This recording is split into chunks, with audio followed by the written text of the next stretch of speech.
Ini Vida Mofahed. Pada 2018 silam, fotonya yang berdiri di atas kotak utilitas seraya mengibarkan jilbab viral. Mofahed melakukan itu sebagai bentuk protes terhadap pemerintahan Hasan Rouhani yang dinilai kekang kebebasan perempuan Iran dengan pemberlakuan wajib jilbab. Sayang atas aksinya, Mofahed diciduk aparat dan dijatuhi hukuman setahun penjara. Tuduhannya memprovokasi publik. Meski begitu, aksi Mofahed memantik elan perlawanan yang lebih luas. Ia dapat julukan The Girl of Enghelab. Dalam bahasa Iran, Enghelab sendiri bermakna revolusi. Saking luasnya, polisi Iran menangkap puluhan perempuan yang melakukan hal yang sama, melepas jilbab sebagai bentuk protes. 4 tahun setelah Mofahed, situasi di Iran seperti berjalan di tempat. Kali ini lebih parah. Mahsa Amini, perempuan 22 tahun, diduga tewas karena brutalitas polisi yang menganggapnya langgar aturan jilbab. Kematiannya melahirkan demonstrasi berskala besar di kota-kota Iran. Para perempuan turun ke jalan dan membakar jilbabnya sebagai simbol pertarungan. Di Iran, urusan jilbab begitu rumit. Ia nggak hanya manifestasi dari ritual keagamaan, melainkan juga kuasa negara, wujud pengekangan hingga makna kebebasan.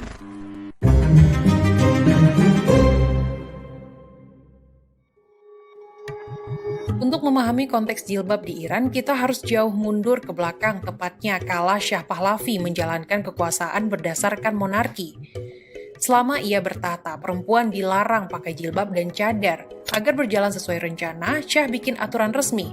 Masyarakat Iran wajib pakai jas dan topi sebagaimana orang-orang barat. Pada Desember 1935, larangan jilbab resmi diberlakukan dan diterapkan ke seluruh provinsi di Iran 1 bulan setelahnya. Ini membuat para ulama marah. Kebijakan Shah dinilai bertentangan dengan ajaran Islam. Shah nggak ambil pusing, ulama yang vokal ini dibungkam dan diasingkan. Rezim Shah percaya bahwa melarang penggunaan jilbab dapat membawa Iran maju secara ekonomi serta enggak tertinggal dari modernitas barat. Setelah Shah menyerahkan estafet kekuasaan ke anaknya Reza Pahlavi, situasi sosial politik di Iran begitu kompleks. Ada PM Mossadegh yang digulingkan lewat operasi Ajat CIA M16 setelah menasionalisasi British Petroleum. Penangkapan besar-besaran aktivis dan simpatisan kiri oleh Safak, polisi intelijen Iran yang terkenal kejam.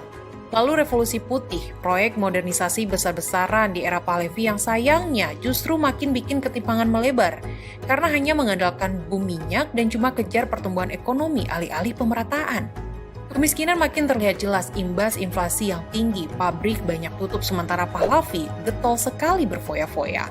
Kondisi ini meletupkan gelombang anti-Shah yang muncul sepanjang 1970-an dengan tokoh utamanya, Ayatollah Khomeini.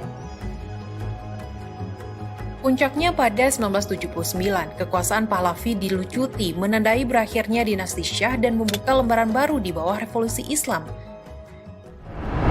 Ganti pemerintahan, ganti pula kebijakan. Jilbab yang dulunya dilarang di era Khomeini wajib dikenakan.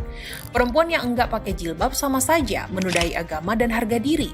Satu-satunya bagian tubuh perempuan yang boleh terlihat hanyalah wajah dan telapak tangan. Negara dan agama seketika bersekutu mengatur mana yang boleh dilakukan perempuan dan mana yang enggak.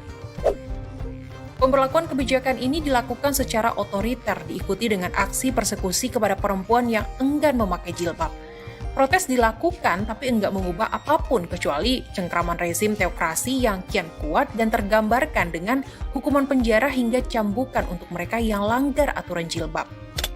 Warisan Khomeini dan revolusi Islam terus dipelihara sekalipun ia meninggal pada 1989.